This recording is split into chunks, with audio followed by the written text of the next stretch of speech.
بچانا، غم مال سے بچانا، غم مال سے بچانا، مدنی مدینے والے مدنی، مدینے والے مدنی، مدینے والے۔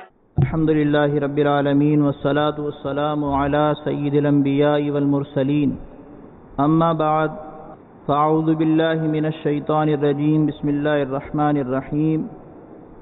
الصلاة والسلام علیک یا رسول اللہ وعلی آلک واصحابک یا حبیب اللہ۔ الصلاة والسلام علیک یا نبی اللہ وعلی آلک واصحابک یا نور اللہ۔ پیارے اور محترم اسلامی بھائیوں، پیارے آقا و مولا صلی اللہ تعالی علیہ وسلم کا فرمان عالی شان ہے، بروز قیامت دہشتوں اور دشوار گزار گھاٹیوں سے جلدی نجات پانے والا وہ شخص ہوگا جس نے دنیا میں مجھ پر کثرت کے ساتھ درود پاک پڑھا ہوگا۔ ہمیں بھی چاہیے کہ قیامت کی گھبراہٹ اور دشواریوں سے بچنے کے لیے دنیا میں رہتے ہوئے اپنے پیارے آقا و مولا صلی اللہ تعالی علیہ وسلم پر بکثرت درود پاک پڑھنے میں مشغول رہا کریں۔ پیارے اور محترم اسلامی بھائیوں، آج کا موضوع مال حرام سے متعلق ہے۔ بعض باتیں میں اس حوالے سے بیان کروں گا اور کچھ باتیں لکھنے کی ہوں گی۔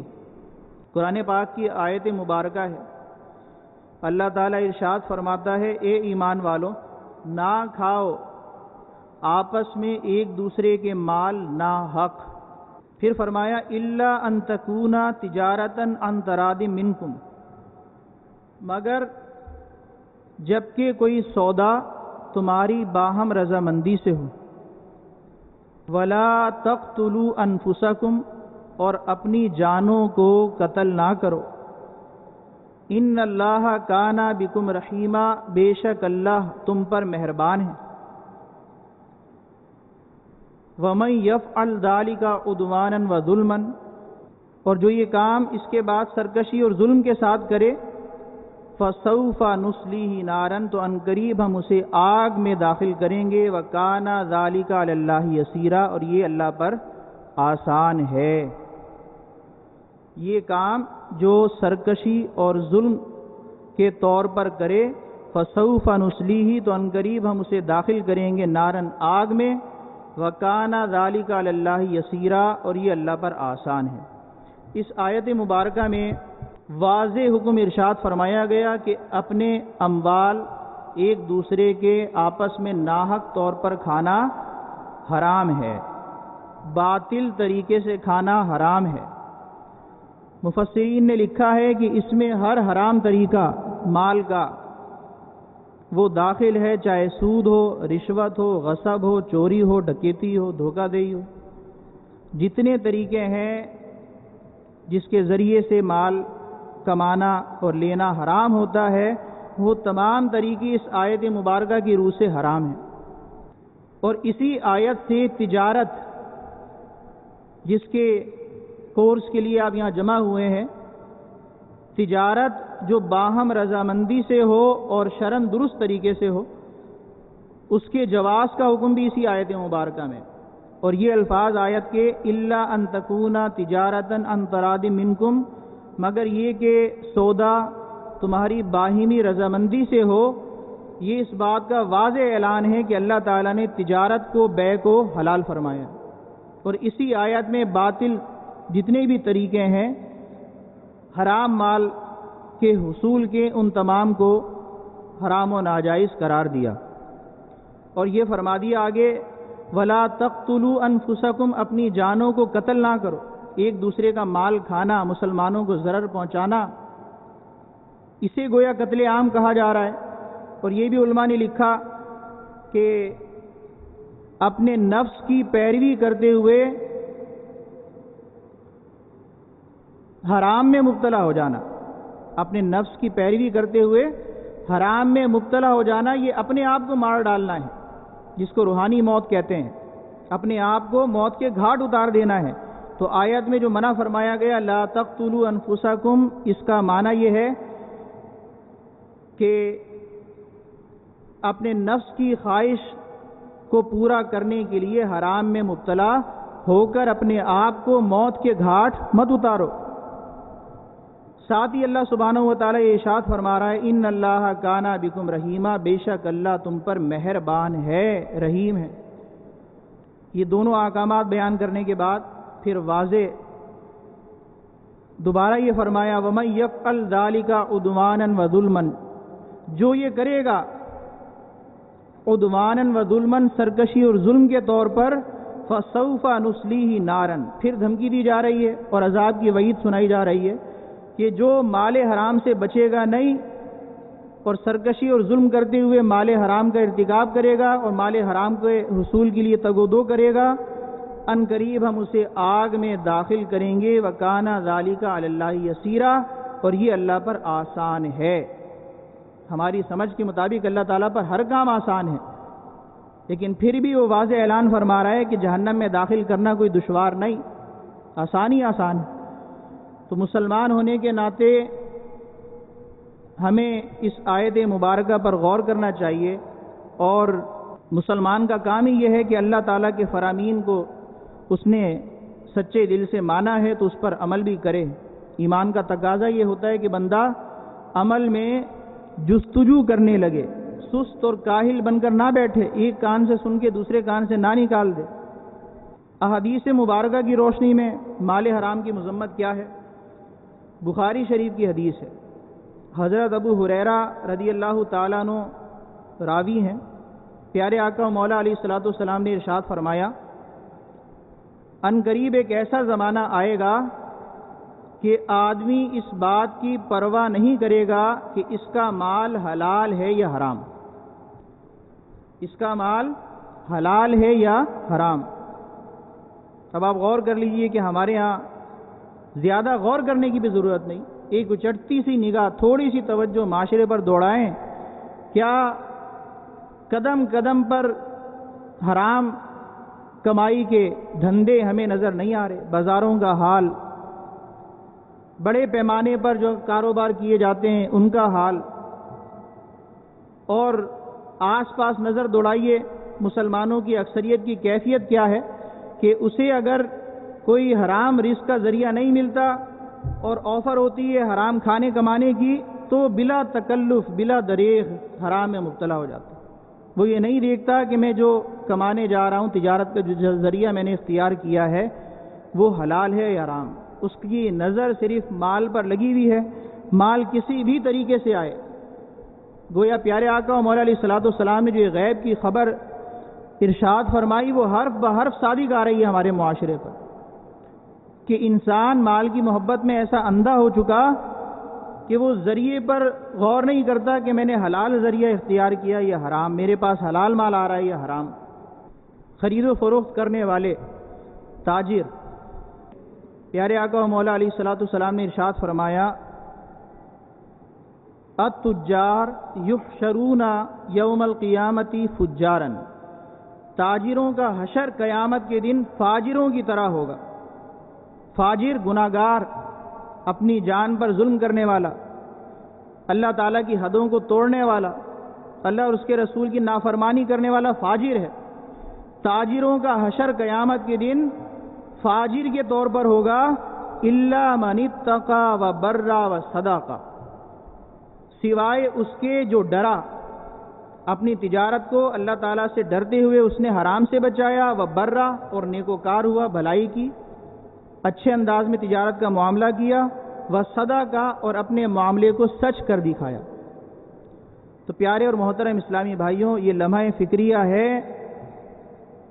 جس طرح مسلمان کسی بھی معاملے میں مطلق العنان آزاد نہیں، اسلام کا معنی ہی اپنی گردن کو جھکا لینا ہے، فرما برداری کرنا مسلمان کا یہ کام ہے، تو جہاں دیگر معاملات ہیں وہاں پر ہمیں اللہ اور اس کے رسول عز و جل و صلی اللہ تعالی علیہ وسلم کے کہے پر چلنا ہے۔ ہماری شریعت نے، پیارے دین اسلام نے جو ہمیں حکم دیا ہے، جس جس معاملے میں جو جو احکامات دیے گئے ہیں ان کی پابندی ہم نے ہی کرنی ہے، کسی اور نے نہیں کرنی۔ دین احکامات کے سارے معاملات ہمارے لیے ہیں، اگر ہم اس کی پیروی نہیں کریں گے تو سراسر خسارے اور گھاٹے میں۔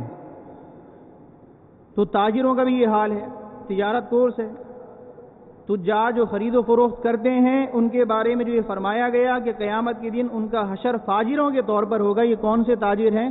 جو اپنی تجارت کو حرام سے نہیں بچاتے، اللہ تعالیٰ کا خوف نہیں رکھتے، ان کا مال کہاں سے آ رہا ہے، حلال ہے یا حرام، اس پر نظر نہیں رکھتے۔ ایسے تاجر قیامت کے دن فاجر ہوں گے۔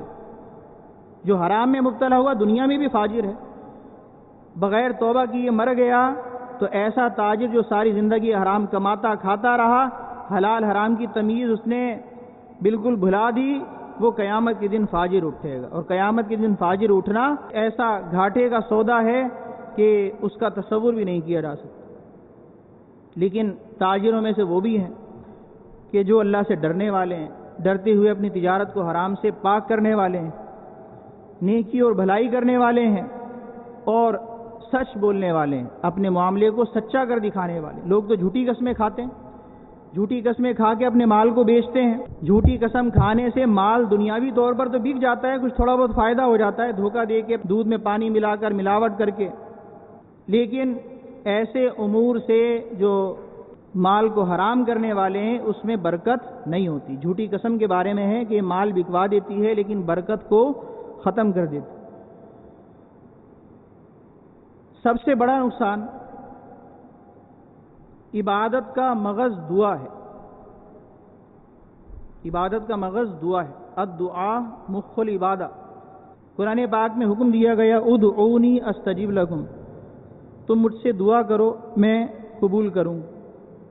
قرآن پاک کے اس حکم پر جو اللہ تعالیٰ نے دیا کہ بندے کو دعا کرنی چاہیے، اس سے مانگنا چاہیے، احادیثوں میں ہے کہ سحری کے وقت دعا قبول ہوتی ہے، مانگو جو مانگنا ہے، اللہ تعالیٰ فرماتا ہے میں دوں گا۔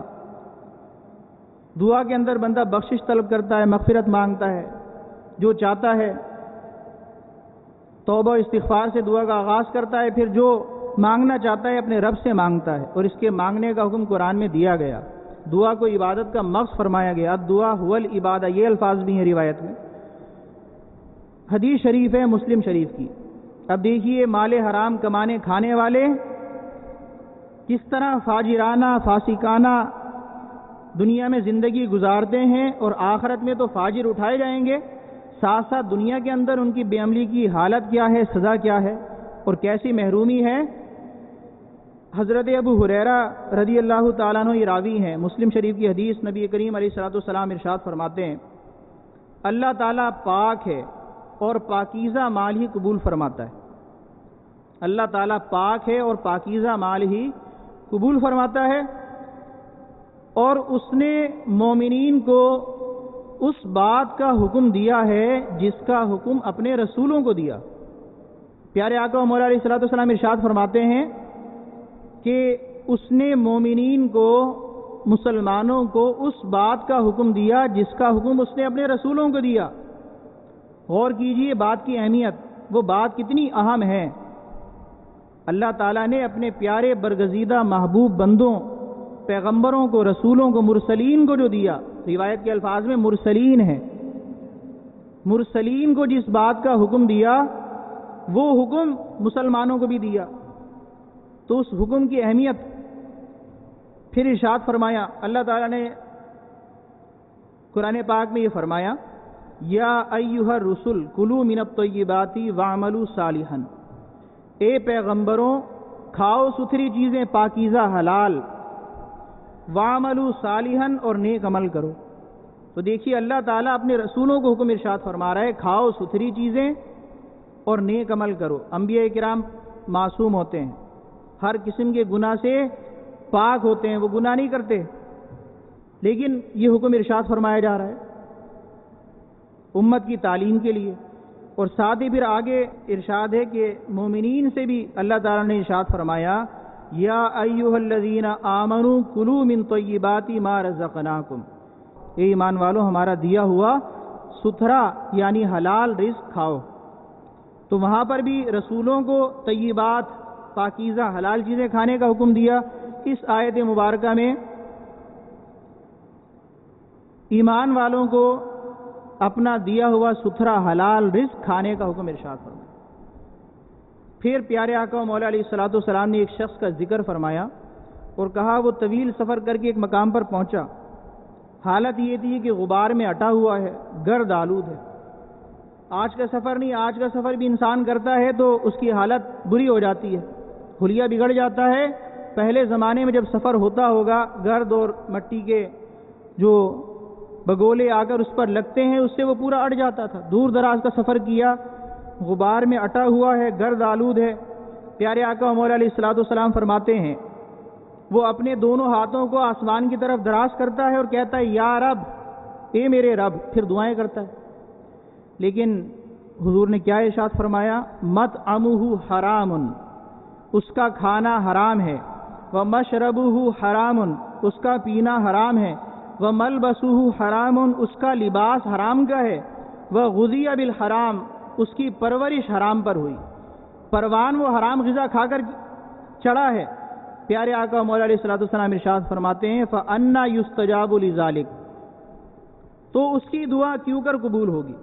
اس کا کھانا حرام، پینا حرام، پہننا حرام، حرام پر اس نے پرورش پائی، فَأَنَّا يُسْتَجَابُ لِذَلِكَ، تو اس کی دعا کیوں کر قبول ہوگی؟ تو پیارے اور محترم اسلامی بھائیوں، حرام کھانے کمانے والے دنیا میں مال پر نظر رکھتے ہیں، مال کا حصول ان کا مطمع نظر ہوتا ہے، لیکن وہ اللہ تعالیٰ اور اس کے رسول کی ایسی نافرمانی کا شکار ہوتے ہیں کہ آخرت میں دردناک عذاب اور دنیا میں دعا کی قبولیت سے محرومی۔ جب انسان رب تعالیٰ سے دعا کرے اور اس کی دعا قبول نہ ہو، دعا جو قضا کو بدل دیتی ہے، دعا جو قضا کو بدل دیتی ہے، اپنی پریشانیوں کے لیے حل کے لیے انسان دعا کرتا ہے، اللہ تعالیٰ سے پریشانیوں کا حل طلب کرتا ہے، حاجت روائی کی دعا کرتا ہے۔ جب وہ دعائیں اس کی قبول نہیں ہوں گی تو اس کی کیسی محرومی والی زندگی ہوگی، دنیا میں وہ کیسا محروم ہوگا، قدم قدم پر ٹھوکریں کھائے گا، حرام میں برکت نہیں، یہ ساری باتیں روایات میں موجود ہیں، وہ اس کی وجہ ساری یہ سامنے نظر آتی ہے۔ تو پیارے اور محترم اسلامی بھائیوں، ہمیں حرام کے قریب بھی نہیں جانا، اور انسان گناہ سے اس وقت بچ سکتا ہے جب وہ گناہ کو گناہ سمجھے، کیا حلال ہے کیا حرام، کیا حلال ہے کیا حرام، کیا جائز ہے کیا ناجائز۔ دین کے دیگر شعبوں میں بھی تجارت کورس کے حوالے سے آپ کو بار بار یہ بتایا جا رہا ہے کہ تجارت کی کون سی شکل حلال ہے کون سی حرام۔ حلال حلال ہے، حرام حرام واضح ہوتا ہے، بعض چیزیں مشتبہ ہو جاتی ہیں، ان کے بارے میں آدمی فیصلہ نہیں کر پاتا، تو ایسی چیزوں کے بارے میں حکم بیان کیا جاتا ہے۔ فقہا نے، علماء نے قرآن و حدیث میں غور و خوض کر کے جن باتوں کو ہمارے سامنے احکامات کی صورت میں بیان کیا کہ فلاں چیز حلال ہے فلاں حرام، یہ بھی ہمیں ماننی ہے۔ تو حرام سے ہمیں بچنا ہی بچنا ہے، اللہ تعالیٰ کی نافرمانی سے بچنا ہی بچنا ہے۔ اور بچنے کے بارے میں پھر اس بات کا اعادہ کروں گا، پہلے ہی میں نے ذکر کیا تھا کہ ایمان اگر انسان اپنا مضبوط کر لے تو اس کے لیے عمل آسان ہو جاتا ہے۔ جس کے دل میں اللہ تعالیٰ کی معرفت جتنی زیادہ ہے اس کا ایمان اتنا مضبوط ہے، اس کا ایمان اتنا کامل ہے، وہ اتنا ہی اللہ تعالیٰ سے ڈرنے والا ہے۔ ایمان جب مضبوط ہوتا ہے، معرفت جتنی زیادہ بڑھتی جاتی ہے تو اللہ تعالیٰ کا خوف و خشیت پیدا ہوتی ہے۔ حدیث شریف میں پیارے آقا و مولا علیہ الصلوۃ والسلام فرماتے ہیں کہ میں تم سب سے زیادہ اللہ تعالیٰ کی معرفت رکھتا ہوں اور میں تم سب سے زیادہ اللہ سے ڈرنے والا ہوں۔ سنی ہے نا یہ حدیث پہلے بھی کئی بار۔ پتہ یہ چلا کہ جو جتنا زیادہ اللہ تعالیٰ کی معرفت رکھنے والا ہے اس کے دل میں اللہ تعالیٰ کا خوف بھی اتنا ہوگا۔ جو اللہ تعالیٰ سے جتنا ڈرے گا، تقوی و پرہیزگاری اختیار کرے گا، وہ اپنے آپ کو گناہوں سے بچانے میں کامیاب ہو جائے۔ تاجر کے بارے میں جو روایت بیان کی کہ جو تاجر ڈرنے والا ہوگا، بھلائی کرنے والا ہوگا، سچ بولنے والا ہوگا، وہ نجات پائے گا۔ اور سارے تجار کے بارے میں فرمایا کہ وہ قیامت کے دن فاجر اٹھیں گے۔ تو پتہ یہ چلا کہ گناہوں سے بچنے، حرام سے اجتناب کرنے، ناجائز سے اپنے آپ کو بچانے میں کردار ہے اللہ تعالیٰ سے خوف کا۔ انسان جتنا زیادہ اپنے اندر خوف پیدا کرے گا، ڈرے گا، تو وہ گناہوں سے اپنے آپ کو بچائے گا۔ اور اللہ تعالیٰ سے خوف انسان کا کب بڑھتا ہے کہ جب اس کی معرفت زیادہ ہوتی ہے، اللہ تعالیٰ کے اسماء، اس کے افعال پر غور کرتا جائے، اپنے آپ کو اس کا محکوم بندہ سمجھے، مکمل اختیار میں سمجھے، اسے با اختیار، قادر، خالق، مالک، رازق، اسی پر بھروسہ کرے، ہر چیز اسی کی جانب سے سمجھے، اس کی رضا پر راضی رہے، اس کی صفات پر غور کرتا جائے تو اس کی معرفت، اللہ تعالیٰ کی معرفت اس کے دل میں بڑھتی جاتی ہے۔ اللہ تعالیٰ ہمارے ایمان کو کامل فرمائے۔ صحابہ کرام کی زندگی کیسی تھی؟ عائشہ صدیقہ رضی اللہ تعالی عنہا کے بارے میں نے پڑھا تھا کہ پیارے آقا و مولا علیہ الصلوۃ والسلام نے ارشاد فرمایا جب یہ کہ قبر اس طرح دباتی ہے جس طرح یہ انگلیوں کا اشارہ، قبر اس طرح دبائے گی کہ جس طرح انگلیاں ایک دوسرے میں مڑ کر کیا ہو جاتی ہیں، پیوست۔ عائشہ صدیقہ طیبہ طاہرہ رضی اللہ تعالی عنہا فرماتی ہیں کہ جب سے میں نے حضور سے سنا ہے کہ قبر دبائے گی تو مجھے راتوں کو نیند نہیں آتی، مجھے راتوں کو نیند نہیں آتی۔ اب آپ غور کیجئے کہ ایمان کامل کب ہوتا ہے؟ جب آدمی پوری توجہ کے ساتھ باتوں کو سنتا ہے، اللہ اور اس کے رسول کے فرامین کو، اور بالکل سچے دل سے بغیر تاخیر کیے، آئیں بائیں کیے بغیر اس پر ایمان لاتا ہے اور پختہ یقین کرتا ہے۔ حضور کی ہر بات پر پختہ یقین کر لینا، یہی تو ایمان ہے نا۔ جس کا یقین جتنا کامل ہے وہ کامل مسلمان، جس کا یقین کمزور ہوتا ہے وہ کمزور مسلمان، کمزور ایمان والا۔ تو عائشہ صدیقہ طیبہ طاہرہ کا ایمان دیکھیے کتنا کامل کہ حضور نے فرمایا قبر دبائے گی تو کہتی ہے مجھے اب راتوں کو نیند نہیں آتی، میری راتوں کی نیند اڑ گئی۔ یعنی آپ کے فرمان پر ایسا اعتماد اور یقین۔ ہمارے ہاں جب ہمیں کوئی دنیاوی نقصان پہنچتا ہے، جسمانی بیماری پہنچتی ہے، جسمانی تکلیف پہنچتی ہے، تو ہماری راتوں کی بھی نیند اڑ جاتی ہے اور سبھی کچھ اڑ جاتا ہے۔ لیکن دینی اعتبار سے چاہے لاکھ وعیدیں سنائی جائیں، قرآن و حدیث کی آیتیں سنائی جائیں، ہم سنتے ہیں، تھوڑا سا کچھ اثر ہونے لگتا ہے، کیفیت تھوڑی بہت بنتی ہے، لیکن جس طرح کی بننی چاہیے ویسے نہیں بنتی۔ اگر بنتی تو ہم برے عمل سے باز رہتے، نیک اعمال کرتے۔ آخری روایت، اس کے بعد میں کچھ لکھواتا ہوں۔ سیدنا ابو بکر صدیق، ام المومنین عائشہ صدیقہ رضی اللہ تعالی عنہا کے والد ماجد، صحابہ کرام میں سب سے افضل، ان کا ایمان کیسا کامل تھا، کیسا کامل تھا؟ سارے صحابہ کا ایمان کامل تھا، جو صحابہ میں سب سے افضل ہو اس کے ایمان کی حالت کیا ہوگی؟ قرآن پاک کی ایک آیت، اللہ تعالیٰ ارشاد فرماتا ہے وَلَوْ أَنَّا كَتَبْنَا عَلَيْهِمْ أَنِ اقْتُلُوا أَنفُسَكُمْ أَوِ اخْرُجُوا مِنْ دِيَارِكُمْ مَا فَعَلُوهُ إِلَّا قَلِيلٌ مِّنْهُمْ۔ اللہ تعالیٰ فرماتا ہے کہ اگر ہم ان پر لکھ دیتے کہ اپنے آپ کو قتل کر ڈالو، اپنے آپ کو قتل کر ڈالو۔ خودکشی کرنا حرام ہے نا، خودکشی کرنا حرام ہے، اپنے آپ کو قتل کرنے کا حکم نہیں۔ اللہ تعالیٰ فرماتا ہے اگر ہم یہ حکم دے دیتے اوی خروجو من دیارکم، یا یہ حکم ارشاد فرما دیتے کہ اپنے گھروں سے نکل کھڑے ہو، گھروں کو چھوڑ دو، جاؤ، تو فرمایا ما فعلوہ الا قلیل منہم، تو ایسا نہ کرتے مگر تھوڑے، اس بات پر پورے نہ اترتے مگر تھوڑے۔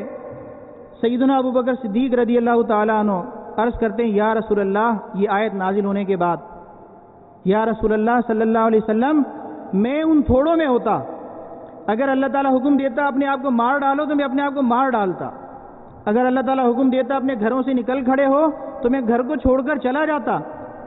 پیارے آقا و مولا علیہ الصلوۃ والسلام جو ہمارے ایمان سے بھی واقف ہے، ہمارے ایمان کے مرتبے سے بھی واقف ہے، آپ فرماتے ہیں اے صدیق تو سچا ہے، اگر واقعی ایسا حکم ہوتا تو تم اس حکم پر پورا اترتے۔ تو دیکھیے جہاں صحابی رسول صدیق اکبر رضی اللہ تعالیٰ عنہ کے کامل ایمان کا اس روایت سے ہمیں پتہ چلتا ہے، وہیں پیارے آقا و مولا علیہ الصلوۃ والسلام کی علم غیب شریف کا، کہ آدمی تصدیق کس بات کی کرتا ہے جسے جانتا ہے، کون کیا کرے گا اور کرتا یا نہ کرتا یہ تو مخفی امر ہے، انسان کے دل سے تعلق رکھتا ہے۔ صدیق اکبر یہ عرض کر رہے ہیں کہ میں اپنے آپ کو مار ڈالتا اگر اللہ تعالیٰ حکم دیتا، گھر سے نکلنے کا فرماتا تو میں نکل جاتا۔ یہ ان کی دلی کیفیت تھی جو ظاہری اعتبار سے معلوم نہیں ہو سکتی، حواس سے اس کا پتہ نہیں چل سکتا۔ پیارے آقا و مولا علیہ الصلوۃ والسلام ان کی تصدیق فرما رہے ہیں اور ارشاد فرمایا اے ابوبکر صدیق تم سچے ہو۔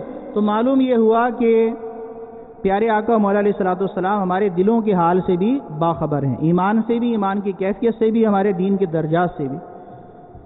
تو اللہ تعالی ہمارے ایمان کو کامل فرمائے، ہماری معرفت کو زیادہ فرمائے، ہماری خوف و خشیت کو بڑھائے، تاکہ ہم حرام ناجائز ہر طرح کے گناہ سے بچنے میں کامیاب ہو سکیں۔ کچھ باتیں لکھیے۔ مال حرام کی بہت ساری صورتیں ایک دوسرے سے مل جاتی ہیں۔ بے کی صورت کے اندر بہت ساری حرام چیزیں پائی جاتی ہیں۔ اسی طرح قرض والی صورتوں میں ناجائز کا ارتکاب ہوتا ہے، جوئے کی صورتیں ہیں، ناجائز و حرام چیزیں بیچنا، ناجائز کام کرنا اور اس کی اجرت لینا، یہ سب چیزیں ممنوع و ناجائز و حرام ہیں۔ کچھ چیزوں کی میں مثالیں بھی دوں گا اور ان کا حکم آپ کے سامنے بیان کروں گا۔ دیکھیے، ایک سود یا ناجائز کام کہاں کہاں پایا جاتا ہے، اس کا عمومی انداز میں ہم یہ سوچ سکتے ہیں کہ جو بھی باطل طریقہ اب آیت میں آیا بیان کیا گیا، جو بھی باطل طریقہ ہے ناحق مال لینا وہ حرام ہے۔ اس میں چوری، غصب، دھوکہ دہی، یہ سارے امور آ گئے، سود، رشوت۔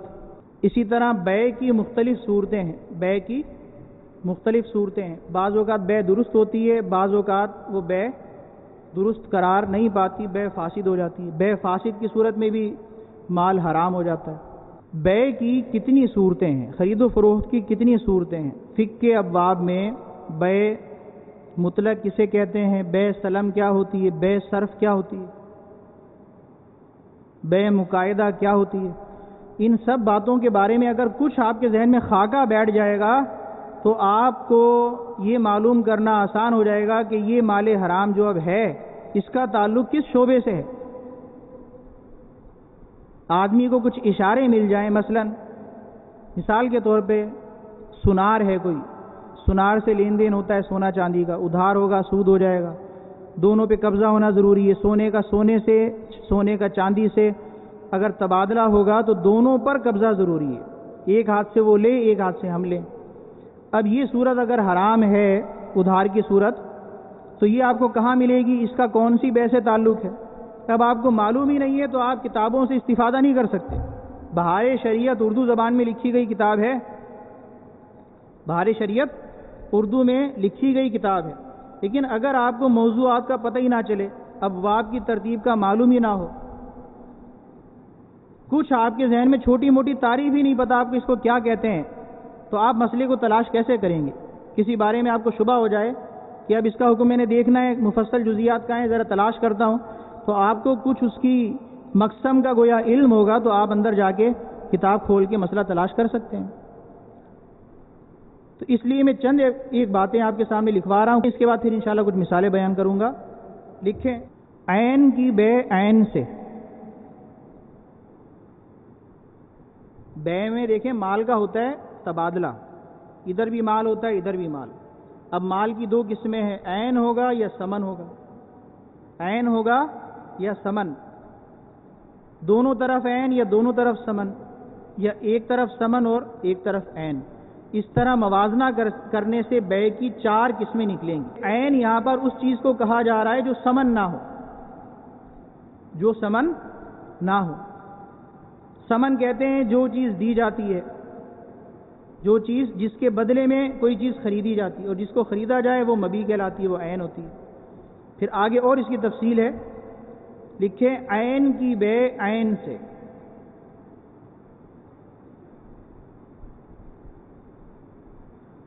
نمبر 2، ثمن کی بے ثمن سے۔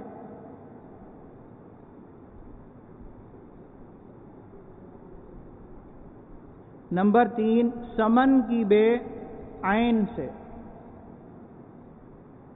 ثمن کی بے عین سے۔ اب دیکھیے، سونا چاندی، نوٹ، سکے، روپے، یہ سب سمن ہے. کیا ہے؟ سمن. یہ پہلے آپ کے سامنے بیان کیا گیا ہے. اب سمن کی دو قسمیں ہیں. ایک سمن اصلی ہوتا ہے، وہ سونا اور چاندی ہے. وہ کیا ہے؟ سونا اور چاندی سمن ہے، سمن ہی رہے گا. سمن ہے، سمن ہی رہے گا. سونے چاندی کے علاوہ آج کل ہمارا جو کاروبار ہوتا ہے وہ کرنسی سے ہوتا ہے. اب سونے چاندی کے سکے ختم ہو گئے، ان کی جگہ کیا آ گئی؟ Currency, note. یہ بھی سمن ہے، لیکن یہ سمن اصلی نہیں، بلکہ سمن عرفی اور سمن اصطلاحی اسے کہا جاتا ہے. اب سمجھ لیجیے اس کے مقابلے میں جو چیز ہوگی وہ کیا ہوگی؟ عین ہوگی. اس کے بدلے میں جو چیز خریدی جائے گی وہ کیا ہوگی؟ عین. تو خرید و فروخت میں بعض اوقات سمن دے کے کوئی چیز خریدی جاتی ہے، بعض اوقات چیزوں کا تبادلہ ہو جاتا ہے. سونے چاندی اور نوٹ، روپے، پیسوں کے بدلے میں آپس میں چیزوں کا تبادلہ. مثلا موبائل فون ہے، میں کہوں یہ میں نے بیچا اس کتاب کے بدلے میں، تو اب ادھر بھی عین ہے ادھر بھی عین ہے، دونوں طرف عین ہو گئی نا. یہ مثال آپ سمجھ لیجئے عین کی. تو اب پہلی صورت جو عین کی بے عین سے ہے، عین کی بے عین سے، اسے کہتے ہیں، لکھیں، بے مقایدہ. میم قاف نقطوں والا الف، مقا یا دواد اور گول ہا، مقایدہ. عین کی بے عین سے ہو تو کیا ہے؟ یہ بے مقایدہ. دوسری ہے سمن کی بے سمن سے. سمن کی بے سمن سے، اسے کہتے ہیں بے صرف. سواد سے، بے صرف، بے صرف. تیسری قسم سمن کی بے عین سے. سمن کی بے عین سے. اب اس میں اگر عین کا موجود ہونا ضروری ہے، لکھیں، سمن کی بے عین سے اگر عین کا موجود ہونا ضروری ہو تو بے مطلق کہلاتی ہے. بے مطلق، تواں سے، میم تواں لام نقطوں والا قاف، مطلق. بے مطلق کہلاتی ہے. ٹھیک ہے؟ سمن کی بے عین سے، اور کس شرط کے ساتھ؟ اس کی پہچان کی شرط. اور بھی بہت ساری شرائط جو آپ نے سنی ہوں گی صحیح درست ہونے کی، وہ آگے میں بتاؤں گا. باطل، فاسد، مکروہ کب ہوتی ہے. لیکن بے مطلق کی یہاں ضابطے کے اعتبار سے پہچان کس قید سے ہو رہی ہے، کس شرط سے ہو رہی ہے؟ کہ اس میں مبی کا، جو چیز خریدی جا رہی ہے، اس کا معدوم نہ ہونا ضروری ہے، موجود ہونا ضروری. معدوم نہ ہو، وہ چیز ہی نہیں ہے کوئی، وہ تو معدوم ہو گئی نا. تو معدوم کی بے نہیں ہوتی. معدوم نہ ہونا اگر ضروری ہو تو وہ کہلاتی ہے بے مطلق. اور اگر، اب دوسری قسم لکھیں، سمن کی عین سے بے، اگر عین یعنی مبی معدوم نہ ہو تو وہ بے مطلق ہے. اور اگر سمن پہلے دینا واجب ہو، سمن قیمت پہلے دینا واجب ہے، تو اسے کہتے ہیں بے سلم. بے سلم، سین لام میم، بے سلم. سن میں آ رہا ہے آپ کو خاکہ؟ تو آپ جب کتاب البیوع اٹھائیں گے نا، جس طرح نماز کی کتاب ہوتی ہے چھوٹی سی، نماز کے احکام، بہار شریعت کا حصہ، تیسرا چوتھا، تو اس میں آپ کو نماز کے سارے مسائل ملتے ہیں. فرض نماز، واجب نماز، نفلی نماز، سنت نماز، یہ سب آپ کو ملتی ہے نا. تو اسی طرح کتاب البیوع کے اندر جو بے کی اقسام ہیں بنیادی وہ یہی ہیں. یا تو وہ کیا ہوگی؟ بے مقایدہ ہوگی، یا کیا ہوگی؟ بے صرف ہوگی، یا کیا ہوگی؟ بے مطلق ہوگی، یا کیا ہوگی؟ بے سلم ہوگی. اس قاعدے کی روح سے چار آ گئیں. ایک آدھ بے زائد ہے، وہ ملتی جلتی ہے یا کسی قسم کے تحت داخل ہو جاتی ہے. ایک اور بے ہے، اس کو بے استثناء کہتے ہیں. الف سین تا صاد نون الف عین، استثناء. صنعت کا لفظ ہمارے یہاں بھی استعمال ہوتا ہے. صنعت، کام کرنا، بنانا کوئی چیز. استثناء کا معنی ہوتا ہے آرڈر دے کے کوئی مال بنانا. یہ گویا سلم سے ملتی جلتی ہے، لیکن سلم والی شرائط یہاں درکار نہیں ہوتی، اس کی اپنی شرائطیں کچھ. تو تو فی الحال بیان میں یہ کر رہا تھا کہ چاروں قسمیں ہیں، اب ان کے تحت سارے جزیات داخل ہوتے جاتے ہیں، ان کی شرائط، ان کے اوصاف، ان کے ارکان پائے جاتے ہیں، تو ان میں سے ہر ایک بے کیا ہو جاتی ہے؟ درست۔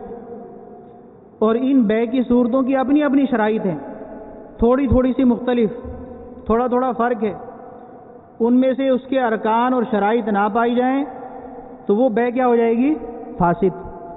جب بے فاسد ہوگی، چاہے وہ کوئی بھی بے ہو، بے مقاعدہ ہو، بے مطلق ہو، بے سلم ہو یا بے صرف ہو، تو جب بے فاسد ہو جائے گی تو اب اس کے ذریعے سے جو چیز حاصل ہوگی وہ کیا ہوگی؟ حرام۔ بے فاسد کے ذریعے حاصل ہونے والی شے کیا ہوگی؟ حرام۔ سود بھی حرام ہوتا ہے نا، اسی طرح بے فاسد، عقد فاسد کے ذریعے جو حاصل ہو وہ بھی حرام۔ اور مطلقاً کسی قسم کا عقد ہی نہ ہو، ظلماً کسی کا مال کھا لینا وہ بھی حرام، جس طرح چوری ہے، ڈکیتی ہے، دھوکہ دہی ہے، رشوت ہے۔ اب یہ کسی قسم کی خرید و فروخت نہیں ہے، کوئی عقد نہیں ہے، ظلماً مال کھانے کے طریقے ہیں، یہ سارے شریعت کے اندر ناجائز قرار دیے گئے ہیں۔ گویا آپ دوسرے انداز میں اگر آپ احاطہ کرنا چاہیں اور صورتوں کو اپنے ذہن میں بٹھانا چاہیں تو آپ یوں بھی سمجھ سکتے ہیں کہ ایک ہوتا ہے عقد، باہمی لین دین، باہمی معاملہ، لین دین، اس کی بھی جائز صورتیں ہیں اور ناجائز صورتیں ہیں۔ عقد فاسد بھی ہوتا ہے اور عقد کیا ہوتا ہے؟ جائز بھی ہوتا ہے۔ اور ایک ہے عقد کے علاوہ عام شکل، جو کسی قسم کا عقد ہی نہ ہو، اب اس میں بھی جائز ناجائز دونوں صورتیں ہیں۔ ہمیں پہچان کے لیے کس چیز کی ضرورت ہے؟ علم کی ضرورت ہے۔ کس کی ضرورت ہے؟ علم کی۔ علم تو آپ کو ظاہر بات ہے آئے گا مکمل باب پڑھنے سے اور سبکن پڑھنے سے، لیکن اس کی بنیادی امور کم سے کم ذہن میں بیٹھ جائیں اور کچھ مثالیں دی جائیں گی تو آپ اس کا موازنہ کر لیں کہ یہ کس شک میں داخل ہے، تو اتنی معلومات بھی ہو جائے تو کافی ہے۔ جو باتیں رہ جائیں گی وہ سیکھنا بھی ضروری ہے۔ تو عقد کی صورت کے اندر دو صورتیں ہوں گی، جائز ناجائز۔ جائز عقد الگ ہے، ناجائز الگ ہے۔ عقد اگر صحیح ہوگا تو صحیح ہے، پھر نفع کمانا جائز، اور اگر عقد فاسد ہو گیا، اب چاہے وہ بے کی ان صورتوں میں ہو، بے کے علاوہ کوئی عقد ہو، جس طرح قرض ہوتا ہے، قرض فاسد نہیں ہوتا لیکن وہ عقد قرض جو نفع کو مشروط لے کر آتا ہے وہ ناجائز عقد ہے۔ وہ کیا ہے؟ ناجائز عقد۔ اسی طرح اصلاً کسی قسم کا عقد ہی نہ ہو، نہ بے کے علاوہ کوئی باہمی معاملہ، بلکہ عقد ہی نہیں ہے۔ اب مال کمانے کے جو ذرائع شریعت نے حرام قرار دیے ہیں وہ حرام ہیں، جن ذریعوں سے مال حاصل ہونا جائز ہے وہ جائز۔ مثلاً کسی کو وراثت میں مل گیا، کسی کا انتقال ہو گیا تو اس کے جو ورثہ ہوتے ہیں وہ مال ان کے مابین کیا ہو جاتا ہے؟ تقسیم۔ اس طریقے سے جو مال ملے گا وہ حلال۔ کسی کو کوئی شخص تحفہ دے دیتا ہے، تحفہ دے سکتا ہے نا، 1000 روپے کسی کو تحفہ دے دیے، اب یہ کسی قسم کا عقد نہیں ہے، لیکن کسی کو تحفے کے ذریعے مال ملا تو وہ کیا ہے؟ طیب و حلال۔ اور رشوت میں لیا، سود میں لیا، جوئے کی صورت میں لیا، وہ سب کیا ہیں؟ حرام۔ چند صورتیں ہیں جو عام طور پر پوچھی جاتی ہیں۔ اب ضمن میں آپ کے سامنے یہ ساری باتیں بیان کرتا جاؤں گا، اس کے احکام بیان کرتے ہوئے۔ قسطوں پر بیع کرنا، جو ہمارے یہاں عمومی صورت ہے، قسطوں پر کاروبار کا رواج کم ہونے کے بجائے شاید بڑھتا ہی جا رہا ہے۔ قسطوں پر کاروبار یا تو مہنگائی کی وجہ سے یا لوگوں کی حرص کی وجہ سے چادر کے مطابق اپنے کیا کرنے چاہیے؟ پاؤ پھیلانے چاہیے۔ اب دو صورتیں، یا تو واقعی آدمی مجبور ہے کسی چیز کے لیے، نقد لے نہیں سکتا، پیسے نہیں ہیں، وہ قسطوں پہ کوئی چیز لیتا ہے، اور ایک آدمی وہ ہے جو بالکل ٹھیک ٹھاک ہے، قناعت کرنا چاہے تو کر سکتا ہے، اللہ تعالیٰ نے اس کو ضرورت اور حاجت کے لائق مال دیا ہے، لیکن وہ چھوٹے گھر کی بجائے محل کا خواب دیکھتا ہے، یا چھوٹا سا کاروبار ہے جس میں چند ہزار آمدنی ہوتی ہے، وہ راتوں رات بڑا بزنس مین بننا چاہتا ہے۔ ایسے موقع پر یا آسائشوں کے حصول کے لیے وہ مختلف قسم کے ناجائز ذرائع اختیار کرتا ہے، چاہے وہ سودی قرض لے کے کاروبار کرے، یہ بھی ناجائز۔ اسی طرح قسطوں کے کاروبار کی صورت بھی یہ ہوتی ہے۔ مثال کے طور پہ ایک شخص ہے، وہ عادی ہے کہ ایسے چھوٹے پنکھے میں اس کا گزارا ہو جاتا ہے، یہ چھت کا پنکھا جو لگا ہوا ہے ہمارے یہاں سب کے گھروں میں عام طور پر ایئر کنڈیشن کہاں ہوتے ہیں؟ ان گھروں میں عام طور پر اگر ہم ایسے پنکھے میں گزارا کر لیتے ہیں، اب کسی نے ایسے لوگوں کے ساتھ اٹھنا بیٹھنا شروع کر دیا جو ایئر کنڈیشن کا عادی ہے، یا اس کے آفس میں ایئر کنڈیشن آ گیا، اب بغیر ایئر کنڈیشن کے اسے چین نہیں آئے گا۔ تو بعض اوقات وہ اپنی حیثیت سے زیادہ بڑھ کر مال کی طلب کرتا ہے، پیسے تو اس کے پاس ہوتے نہیں ہیں، تو وہ قرض لے کر چیز کو لینے کی کوشش کرتا ہے، وہ قرض چاہے جیسے ہی کیوں نہ ہو، سودی بھی لے لیتا ہے، اسی طرح قسطوں کی صورت میں لے لیتا ہے۔ قسطوں میں ادائیگی زیادہ ہوگی، قسطوں کا کاروبار شرائط کے ساتھ جائز ہے، لیکن چونکہ اس نے حرص کی وجہ سے وہ مال لینے کی کوشش کی ہے، اس لیے پریشان ضرور ہوتا ہے۔ تو ہمیں ایک اپنی یہ عادت بھی ختم کرنی ہوگی کہ ہم تھوڑے مال پر قناعت کرنے والے بن جائیں، حرص کی عادت کو اپنے ذہن دل و دماغ سے نکال دیں، اس کا نتیجہ کبھی بھی اچھا نہیں نکلتا۔ قسطوں پر کاروبار ہوتا ہے، موٹر سائیکلیں ملتی ہیں، گاڑیاں ملتی ہیں، عام طور پر سودا جو قسطوں میں بکتا ہے اس کی قیمت نقد کی بنسبت زیادہ ہوتی ہے۔ ایک موبائل فون اگر آپ کو 6,000 کا ملتا ہے تو آپ قسطوں میں خریدیں گے تو وہ موبائل فون آپ کو 7 یا 8,000 کا پڑے گا۔ تو قسطوں کے کاروبار کے درست ہونے کے لیے لازمی شرط یہ ہے کہ قسطیں متعین ہوں، قسطیں متعین ہو، اس کی قیمت کیا ہو؟ متعین ہو، اور مدت بھی ادائیگی کی کیا ہو؟ متعین۔ ٹھیک ہے؟ مثلا 6,000 کی چیز ہے، وہ 8,000 میں بیچنا چاہ رہا ہے قسطوں پر، یہ جائز ہے بشرط یہ کہ کتنی قسطیں مقرر ہوں گی اور کب ادائیگی کی جائے گی۔ ادھار کا اگر معاملہ ہو تو قیمت شے کی زائد ہو سکتی ہے، بشرط یہ کہ قیمت بھی مقرر ہو اور اس کی ادائیگی کی مدت بھی مقرر۔ لیکن اگر یہی سودا اس میں ناجائز شرائط لگا دی جائیں تو یہ فاسد ہو جاتا ہے۔ پھر کیا کہیں گے آپ اس عقد کو، بے کو فاسد؟ بے میں ایسی شرط لگانا جو مقتضائے عقد کے خلاف ہو، مقتضائے عقد کے خلاف ہو۔ یوں سمجھیے کہ دونوں میں سے کسی ایک کا فائدہ ہو، دونوں میں سے بائع یا مشتری دونوں میں سے کسی ایک کا کیا ہو؟ فائدہ، اور اس کا عرف بھی نہ ہو، تو ایسی شرط فاسد کہلاتی ہے۔ حدیث شریف میں پیارے آقا و مولا علیہ الصلوۃ والسلام نے منع فرمایا کہ کوئی شخص بے کرے اور اس میں شرط لگائے، ناجائز شرط سے بے کیا ہو جاتی ہے؟ خرید و فروخت فاسد، اور بے فاسد کی صورت میں مال کیا ہو جاتا ہے؟ حرام۔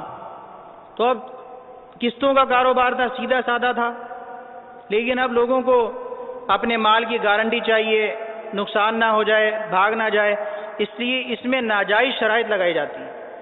ایک شرط جو قسطوں کے کاروبار کو ناجائز کرتی ہے وہ یہ کہ اگر قسط وقت میں ادا نہ کی گئی تو مالی جرمانہ دینا پڑے گا،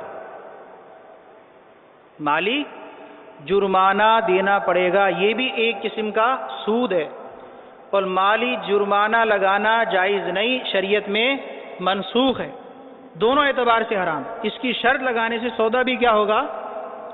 عقد بھی کیا ہوگا؟ بے کیا ہوگی؟ فاسد۔ اور دوسری یہ کہ چھوٹی موٹی چیز تو پھر بھی مل جاتی ہے، آس پاس دکان ہے، چھوٹا سا پنکھا لے کے آ گئے آپ، تو یاد رکھیں کہ اگر مالی جرمانے کی شرط ہے تو اس صورت میں وہ اب قسطوں کا کاروبار ہو یا عام نقد سودا ہو وہ جائز نہیں رہتا، وہ کیا ہو جاتا ہے؟ حرام۔ مالی جرمانے کی وجہ میں نے بتائی کہ وہ منسوخ ہے، مالی جرمانہ شریعت میں حرام ہے۔ جوئے کو قمار کہتے ہیں، قاف سے، قاف میم الف را، قمار۔ قمار قمر سے بنا ہے، قمر چاند کو کہتے ہیں، قمر کسے کہتے ہیں؟ چاند کو۔ چاند گھٹتا بڑھتا رہتا ہے، شروع کے دنوں میں پتلا ہوتا ہے، پھر بڑھتے بڑھتے پورا ہو جاتا ہے، جو 14 کا چاند کہلاتا ہے، پھر گھٹنا شروع ہوتا ہے، غائب ہو جاتا ہے۔ تو جس طرح چاند گھٹتا بڑھتا رہتا ہے، جواری کا مال بھی اسی طرح کم زیادہ ہوتا رہتا ہے، کبھی نقصان ہوتا ہے، اس کا مال دوسرے کی طرف گیا، یا فائدہ ہو گیا دوسرے کا اس کے پاس آ گیا۔ تو اس اعتبار سے یہ جوا ہے، اور یہ جہاں پر بھی پائی جائے گی دو طرفہ شرط، مال خطرے میں، یہ جملے یاد کر لیں، دو طرفہ شرط مال کی، مال خطرے میں، اپنا مال دوسرے کے پاس چلا جائے گا، ہار گئے، بازی لگائی یا دوسرے کا اپنے پاس آ جائے گا، یہ سب کیا ہے؟ حرام و ناجائز۔ افسوسناک بات یہ ہے کہ جواری جو جوئے کے اڈے چلاتے ہیں، جوا کھیلتے ہیں، انہیں تو لوگ برا سمجھتے ہیں، چھاپے پڑتے ہیں، پکڑ بھی لیا جاتا ہے، کچھ سزا بھی ہو جاتی ہے، لیکن بڑے مہذب انداز کے اندر جوا معاشرے میں رائج ہو جائے، لوگ اسے کھیلنا شروع کر دیں تو ہمارے یہاں اس کی طرف لوگ لپکنا شروع کر دیتے ہیں۔ یہ عجیب تفریق ہے، یعنی ایک چیز اگر معاشرے میں اچھی دکھائی دینے لگے اور لوگوں کی اکثریت اس کے پاس جائے، اس کو اپنائے، لے، اس میں ملوث ہو جائے، تو وہ ہم سمجھتے ہیں کہ صحیح ہے، ہم بھی چلیں گے اس کے پیچھے پیچھے، لیکن وہی چیز اگر بدنام ہو تو اس سے بچتے ہیں۔ پتہ یہ چلا کہ ہمیں اللہ تعالیٰ اور اس کے رسول کی فرما برداری مقصود نہیں، دنیا میں بس بدنامی سے بچ جائیں، یہ ہمارا مطمئن نظر ہے۔ لوگ برے ایسے مقامات جہاں پیشہ ور عورتیں ہوتی ہیں، ناچ گانے کی محفل ہوتی ہے، ان کی جگہوں پر جانے سے نفرت کرتے ہیں، لیکن یہی افسوسناک امر ایسا ہے کہ وہی ٹی وی کھول کر گانے باجے سب کچھ دیکھتے ہیں، فلمیں ڈرامے سب کچھ دیکھتے ہیں۔ تو جو ایک جگہ پر مخصوص قسم کا ناجائز بے حیائی پر مبنی فحاشی اور یعنی والا کام کیا جائے، پیشہ ور عورتیں کریں، وہ تو ناجائز ہے، لیکن وہی کام آپ کے گھر میں ٹی وی کے ذریعے دکھایا جائے تو وہ جائز ہو جائے۔ جائز کوئی نہیں بھی سمجھتا، لیکن مبتلا تو ہوتے ہیں نا۔ یہ وہی کمزوری ایمان ہے کہ انسان اگر اپنی توجہ باری تعالیٰ کے احکامات کی طرف رکھے اور مقصود اس کی فرما برداری ہو، نیکی کرے تو اس کی رضا کے لیے، گناہ سے روکے تو اس کی ڈر اور خوف سے اس کی رضا کے لیے، وہ فرما بردار ہوتا ہے، اسے ثواب ملتا ہے۔ اور جو اس کی فرما برداری کرتا ہی نہیں، اپنی مرضی سے کوئی کسی بات سے روکتا ہے، کسی کے اندر مبتلا ہو جاتا ہے، تو وہ کامل مسلمان نہیں، وہ حرام میں مبتلا ہوتا رہتا ہے اور گناہ گار ٹھہرتا ہے۔ رشوت کی صورتیں لکھ لیں۔ اب جوئے کے اندر جو میں نے آپ کو تعریف بتائی، اس میں لاٹریاں، ہیرو کے آج کل وہ کارڈ چل رہے ہیں، نت نئے جو ہے وہ عوامی دھندا، مختلف قسم کی جو ہے وہ شکلیں، سیور ریفل ٹکٹ وغیرہ اس طرح کی چلتی رہتی ہیں، جس میں خریدنے سے وہ ٹکٹ مال ضائع ہو جاتا ہے، واپس نہیں ملتا، انعام نکل گیا تو ٹھیک، ورنہ اپنا مال چلا گیا۔ یہ سب کیا ہیں؟ جوئے کی صورتیں۔ رشوت کی صورتیں، اپنا کام بنانے کے لیے جو مال دیا جائے وہ رشوت ہے۔ اپنا کام بنانے کے لیے جو مال دیا جائے وہ رشوت ہے۔ اس طرح مقدمے ہوتے ہیں، حاکم جج فیصلہ کرتا ہے۔ اب کوئی شخص جج کو، حاکم کو، قاضی کو پیسے کھلائے کہ میرے حق میں فیصلہ کر دے، تو یہ کیا ہے؟ رشوت۔ اپنا کام بنانے کے لیے جو مال دیا گیا وہ کیا ہے؟ رشوت۔ عام طور پر جو مسئلہ پوچھا جاتا ہے وہ یہ ہے کہ بغیر رشوت کے آج کل نوکری نہیں ملتی، کیا رشوت دے کے نوکری حاصل کر لی جائے؟ تب اس کی دیکھیں دو صورتیں ہیں، وہ یاد بھی کر لیں، جو لکھنا چاہے لکھ لیں۔ رشوت کی تعریف کیا ہے؟ اپنا کام بنانے کے لیے جو دیا جائے وہ رشوت ہے۔ اب نوکری کی صورت مثال سمجھیں، اس سے آپ کو اور زیادہ واضح ہو جائے گی رشوت کی تعریف۔ اب نوکری میں ہوتی ہیں دو صورتیں، جس کی نوکری نہیں لگی ہوئی وہ نوکری کرنا چاہتا ہے اور رشوت دے کے نوکری پر مقرر ہو جاتا ہے، تو اس نے اپنا کام بنایا یا نہیں بنایا؟ رشوت کی تعریف سادی کائی کہ اس نے اپنا کام بنانے کے لیے پیسے دیے، وہ رشوت ہے۔ اب نوکری کے لیے رشوت دینا، اس کی دوسری صورت یہ ہے کہ مثال کے طور پہ آپ نے ٹیسٹ دیا، وہ آپ کا کلیئر ہو گیا، آپ نے انٹرویو دیا، آپ اس میں بھی پاس ہو گئے۔ اب جب پاس ہو جاتے ہیں تو اپائنٹمنٹ لیٹر آ جاتا ہے کہ آپ کا تقرر کر لیا گیا، آپ کو بھرتی کر لیا گیا، اپائنٹمنٹ آپ کا ہو گیا، لیٹر آ گیا۔ لیکن اب اس آفس میں یا اس برانچ میں آپ کو اس کا مینیجر تنگ کرتا ہے اور کہتا ہے جب تک تم مجھے کچھ کھلاؤ گے نہیں میں تمہیں آنے نہیں دوں گا، یا تمہارا اپائنٹمنٹ کینسل کرا کے کسی اور کو بھرتی کروا دوں گا۔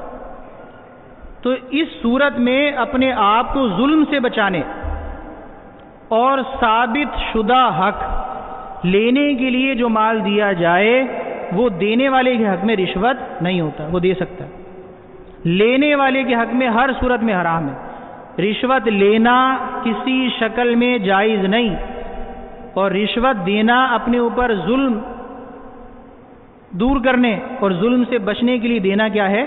جائز۔ سمجھ میں آتا ہے؟ تو گویا حق کی دو قسمیں ہو گئی ہیں، ایک وہ جو حق ہمارے لیے ثابت نہیں ہوا، وہ لینے کے لیے ہم پیسے دیں گے تو رشوت ہے، یہ کام بنانا ہوا، اور ایک وہ ہے جو ہمارا کام بن چکا اور ہمارا حق ثابت ہو چکا، اب کوئی ہمارے حق پر ڈاکہ ڈالتا ہے تو وہ ہم پر کیا کر رہا ہے؟ ظلم، اپنے آپ کو ظلم سے بچانے اور جو کام ہمارا ہو چکا پہلے حق ثابت شدہ اس کے تحفظ کے لیے مال دینا اگر ضروری ہوگا تو ہم دے سکتے ہیں، ہمارے حق میں وہ رشوت نہیں ہے۔ آخری مسئلہ صرف جو بہت زیادہ وقوع پذیر ہے، اس پر توجہ نہیں ہوتی، اس سے آپ کو اندازہ ہوگا کہ بیع و شرع کے احکام سیکھنا کتنا ضروری ہے۔ صرف جو مارکیٹوں میں بیٹھے ہیں یا جن کا بینکوں سے لین دین ہوتا ہے وہی تاجر نہیں ہے، وہی خرید و فروخت کرنے والے نہیں، ہم میں سے ہر ایک دن رات خرید و فروخت کرتا ہے، صبح شام خرید و فروخت کرتا ہے، کس طرح حرام میں مبتلا ہو جاتا ہے ذرا سنیے، اور آج تک اگر آپ نے اس میں اپنے آپ کو مبتلا کیا ہے اور اس کا ارتکاب کیا ہے تو سچے دل سے توبہ کیجیے، آئندہ کے لیے عزم مصمم کر لیجیے کہ ہم ایسی ناجائز صورت کا ارتکاب نہیں کریں گے۔ وہ صورت ہے، تین چیزیں میں نے آپ کو شاید پہلے بھی بتائی تھی سود کے بیان میں۔ ایک ہوتی ہے مثلی چیز، مثلی جس کا مثل ہوتا ہے، اس میں تین چیزیں آتی ہیں، کیلی ناپ والی، دوسری وزنی، چاول وزن سے بکتا ہے، آٹا وزن سے بکتا ہے، دالیں وزن سے بکتی ہیں، یہ وزنی ہو گئی، دودھ کیا ہو گیا؟ ناپ والا ہو گیا۔ اسی طرح بعض چیزیں ہوتی ہیں عددی، گن کر بکتی ہیں۔ عددی کی دو صورتیں ہوتی ہیں، بعض تو بالکل برابر ہی ہوتی ہیں تقریباً، جس طرح انڈے ہوتے ہیں، انڈے بہت زیادہ، اتنا بڑا انڈا تو نہیں ہوتا نا، سب برابر ہی ہوتے ہیں، دیکھنے میں معمولی سا فرق ہوتا ہے لیکن ان سب کی قیمت وغیرہ سب برابر ایک ہی جیسے ہوتے ہیں۔ درجن میں کوئی بھی 12 انڈے اٹھا لیں آپ، دکاندار آپ کو منع نہیں کرتا، یہ نہیں کہتا یہ والا انڈا کیوں اٹھایا تم نے۔ لیکن بعض عددی چیزیں ایسی ہوتی ہیں کہ جو ان میں کافی فرق ہوتا ہے، مثلا تربوز ہے، اب اتنا سا بھی تربوز ہوتا ہے، آپ ٹھیلے والے سے جا کر کہیں کہ مجھے تربوز چاہیے، وہ کہے ٹھیک ہے ایک لے لو، آپ پیسے اسے اتنے سے تربوز کے دیں اور اٹھا کے اتنا بڑا لے کے چلا جائیں تو وہ آپ کے پیچھے آئے گا اور پکڑ کر لے جائے گا آپ کو۔ تو مطلب یہ ہے کہ عددی چیزیں جو بہت زیادہ جن میں فرق ہوتا ہے وہ عددی نہیں ہوتی، وزن وغیرہ سے بکتی ہیں۔ تربوز وزن سے بکتا ہے نا، خربوزے وزن سے بکتے ہیں، تول کر بکتے ہیں، لیکن جو عددی چیزیں برابر ہوتی ہیں، جس طرح انڈے ہو گئے، ہمارے یہاں کیلے، یہ عدد سے بکتے ہیں۔ تو تین چیزیں ہوئی، ایک ناپ کی چیز، دوسری وزن کی چیز، تیسری عددی برابر جو عدد کی چیزیں ہوتی ہیں۔ اب اس میں ہمارے یہاں جو غلطی ہوتی ہے ذرا توجہ رکھیں، خود بھی اس کو دھیان رکھیں، اور جو گھر میں خریداری کرتا ہے اس کو بتانا بھی آپ پر ضروری ہے اور اس کا سیکھنا بھی لازم ہے کہ کوئی بھی ناپ کی چیز ناپ سے خریدی، لکھ لیں یہ، ناپ کی چیز ناپ سے خریدی، وزن کی چیز وزن کے اعتبار سے خریدی،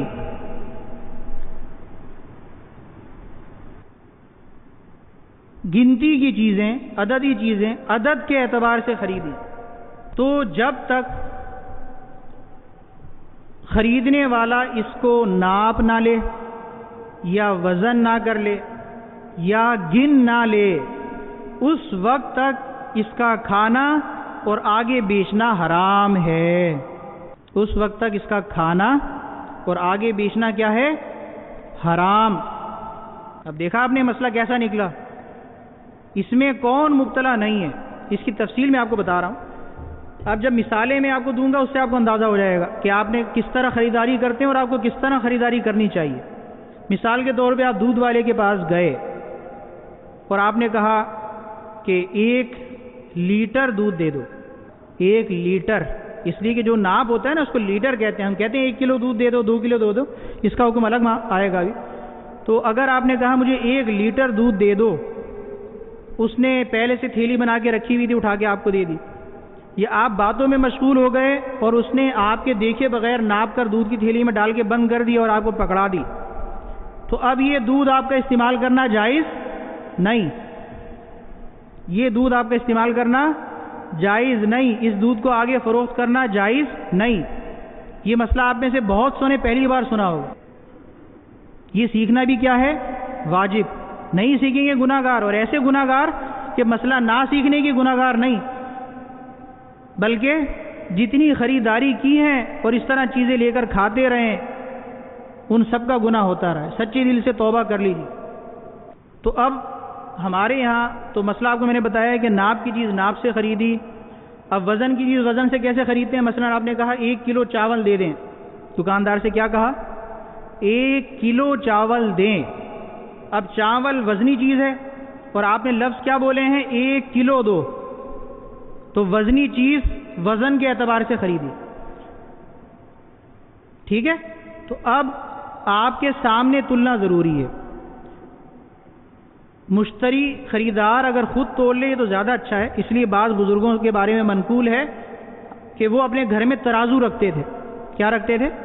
ترازو۔ جب چیزیں خریدتے تھے تو دوبارہ اس کو تولتے تھے۔ یہ اس حدیث پہ عمل کرتے تھے کہ جب تک 2 پیمانوں میں سے چیز نہ گزر جائے اس وقت تک اس میں تصرف نہ کیا جائے۔ اس مضمون کی روایت موجود ہے، اسی سے یہ مسئلہ ماخوذ ہے۔ لیکن اتنی چھوٹ علماء نے دی ہے کہ اگر گھر میں ترازو نہیں ہے، آدمی خود نہیں تولنا چاہتا، تو جب بیچنے والا اس کے سامنے تول رہا ہے، اس کو تول کر دے رہا ہے، ناپ کر دے رہا ہے، اگر وہ اسے اس وقت دیکھ لے تو یہ بھی کافی ہے۔ یہ بھی کیا ہے؟ کافی۔ یا تو آپ خود اپنے گھر میں ناپ رکھیں، دودھ لا کے اس کے اندر ڈال کے تولتے رہیں۔ یہ مشکل کام ہے یا نہیں ہے؟ علماء جتنی آسانی دینا چاہتے ہیں، جتنی دے سکتے ہیں وہ دیتے ہیں، جتنی آسانی وہ دے سکتے ہیں وہ دیتے ہیں۔ اب روایت میں تو یہ تھا کہ 2 پیمانوں سے ناپ سے گزرے پھر استعمال کرو، لیکن چونکہ سامنے تلنا بھی ایک ہی جیسا ہے، پھر جھگڑے کا احتمال نہیں رہتا، اس لیے اگر بائیں نے سامنے کوئی چیز ناپی یا تولی تو وہ بھی کافی ہے، اب گھر جا کر تولنا ضروری نہیں۔ اسی طرح انڈے آپ نے خریدے اور کہا 6 انڈے دے دو، کیا کہا آپ نے؟ اب آپ کے سامنے وہ ڈال رہا ہے اور آپ نے گنتی کر لی کہ 6 ڈال دیے ہیں تو صحیح، اور آپ نے بغیر دیکھے تھیلی میں ڈلے ہوئے انڈے لے کر آ گئے اور گھر پر گنے بغیر اٹھا کر استعمال کرنا، نکال کے شروع کر دیا، تو یہ بھی جائز نہیں ہے، حرام ہے۔ یہ بھی جائز نہیں، حرام ہے۔ اب اس سے بچنے کی صورت جو آسان، آپ کہیں گے بچیں گے کیسے؟ ہمارے تو منہ پر چڑھ گیا ہے، 1 کلو دال دے دو، 1 کلو چاول دے دو۔ بعضوں کا دکاندار پریشان کر دیتا ہے، وہ پہلے سے پڑیا بنا کے رکھتا ہے۔ دودھ والے کے پاس جائیں تو پہلے سے تھیلیاں بنا کے رکھتا ہے۔ اب کیا کریں؟ تو اس کا حل یہ ہے کہ حرمت کب آئے گی؟ جب ناپ والی چیز ناپ کے اعتبار سے خریدیں، وزن والی چیز وزن کے اعتبار سے خریدیں، گنتی کی چیز گنتی کے اعتبار سے خریدیں۔ اگر آپ خریداری میں الفاظ مختلف کر دیں تو خریداری درست ہو جائے گی، پھر نہ ناپنے کی ضرورت، نہ تولنے کی ضرورت، نہ گنتی کی ضرورت۔ مثلا ایک تو بہت آسان کام ہے، دودھ ہمارے یہاں لیٹر سے بکتا ہے، ناپ کے اعتبار سے، سمجھ میں آ رہا ہے؟ دودھ لیٹر سے بکتا ہے نا، لیکن عام طور پر ہم کہتے کیا ہیں اسے؟ 1 لیٹر دے دو یا 1 کلو دے دو، کیا کہتے ہیں؟ 1 کلو دے دو۔ اب ناپ والی چیز کو ہم نے کس اعتبار سے خریدا؟ وزن کے اعتبار سے۔ وہ تھیلی میں ڈالتا ہے، ہم تھیلی پکڑتے ہیں، قیمت دے کے آ جاتے ہیں۔ تو جب ناپ کی چیز ہم نے ناپ سے خریدی ہی نہیں، ہم نے کلو کا لفظ بولا ہے، تو اب ہمارے سامنے تلنا بھی ضروری نہیں، بغیر تلے چیز لے لی تو گھر جا کر تولنا بھی ضروری نہیں، اس کو ہم استعمال بھی کر سکتے ہیں، بیچ بھی سکتے ہیں۔ یہ سمجھ میں آیا؟ آسان صورت نکل گئی، دودھ تو بچ گیا۔ اب دیکھیں کیا آگے نکلتا ہے۔ صرف دودھ بچے گا اور کوئی چیز میں بچے گی نہیں۔ اب مثلاً آپ خرید رہے ہیں آٹا، تو آٹا آپ دیکھیں ایسی دکان والے کے پاس جائیں جو آپ کے سامنے تولتا ہو، دکان ایسی منتخب کریں جس کا ترازو آپ کی نظروں کے سامنے لگا۔ بعض لوگ دکاندار پتہ ہی اندر چھپا کے ترازو بنا لیتے ہیں، نیچے تول تال کے پیکٹ بنا کے لے آتے ہیں، یا بعض پیکٹ بنا کے رکھتے ہیں۔ اب 2 صورتیں ہیں، زیادہ آسانی تو اس میں ہے کہ آپ سامنے تلتا ہوا دیکھ لیں، توجہ رکھیں، دھیان رکھیں، آپ خریداری کرنے نکلیں۔ اسی لیے سیدنا عمر فاروق رضی اللہ تعالیٰ عنہ نے فرمایا تھا کہ ہمارے بازاروں میں وہ آئے جو عالم ہو۔ کیا فرمایا تھا؟ وہ آئے جو عالم ہو۔ ہر شعبے کو آپ قیاس کر سکتے ہیں، جس پر جس شعبے کے مسائل سیکھنا فرض ہے وہ سیکھے بغیر گھسے گا تو دین کے اندر فساد برپا کرے. تو اگر ایسی دکان منتخب ہو جائے جہاں آپ کے سامنے تل رہا ہے ترازو کے دونوں ناپ برابر ہو جائیں تو ٹھیک ہے, اب گھر میں تولنے کی ضرورت ہی نہیں. آپ بے شک یہ کہہ دیں مجھے 10 کلو آٹا دے دیں, جب اس نے 10 کلو آٹا تول دیا, آپ نے دیکھ لیا سامنے تلتا ہوا, تو اب آپ پر تصرف کرنا جائز. لیکن پریشانی کب ہوتی ہے؟ جب پیکٹ بن کے رکھتے ہیں. آٹے میں بھی ایسا ہوتا ہے نا, پیکٹ بنے ہوئے رکھے ہیں لائن سے. اتنا ٹائم دکانداروں کے پاس کہاں ہوتا ہے کہ ہر ایک کو تول کے دیں, لائن لگائیں. ایسے موقع پر حرام سے بچنے کی صورت, ایسے موقع پر چاہے وہ آٹا ہو, دالیں ہوں, چینی ہو, چاول ہو, کوئی بھی چیز ہو, اس سے بچنے کی صورت, کوئی بھی وزنی چیز جو آپ وزن سے خریدتے ہیں اور چاہتے ہیں کہ بغیر دیکھی بھی اور بغیر تولے بھی ہمارا کام چل جائے اور ہم گناہگار نہ ہوں, تو اس کی صورت یہ ہے کہ آپ وزن کا لفظ استعمال نہ کریں. یہ نہ کہیں کہ مجھے 10 کلو آٹا دے دو, یہ نہ کہیں, بلکہ اس سے یوں پوچھیں کہ 10 کلو آٹا کتنے کا ہے. کیا پوچھیں؟ جملے یاد کر لیجیے, آپ لکھ لیں 10 کلو آٹا کتنے کا ہے. اب وہ آپ کو مثلاً کہے 260 روپے کا, 300 روپے کا, مثلاً 300 روپے کا, تو آپ کہیں 300 روپے کا آٹا دے دو. کیا کہیں؟ 300 روپے کا آٹا دے دو. اب آپ نے آٹا جو وزنی تھا وہ وزن کے اعتبار سے نہیں خریدا. 300 روپے کا آٹا وہ چاہے جتنا دے دے, لیکن وہ دے گا کتنا؟ 10 کلو ہی دے گا نا. اس کو پتہ ہے کہ 300 کا 10 کلو ہی آتا ہے, یہ تھوڑی آپ کو ایک مٹھی آٹا پکڑا دے گا. تو جب وہ پیکٹ میں لا کر دے گا, اب آپ نے وزنی چیز وزن کے اعتبار سے نہیں خریدی, جیسے ہی آپ اس سے چیز لیں گے اور پیسے اسے پکڑائیں گے, اسے کہتے ہیں بے تعاطی. کیا کہتے ہیں؟ ہماری اکثر صورتیں بے تعاطی والی ہوتی ہیں.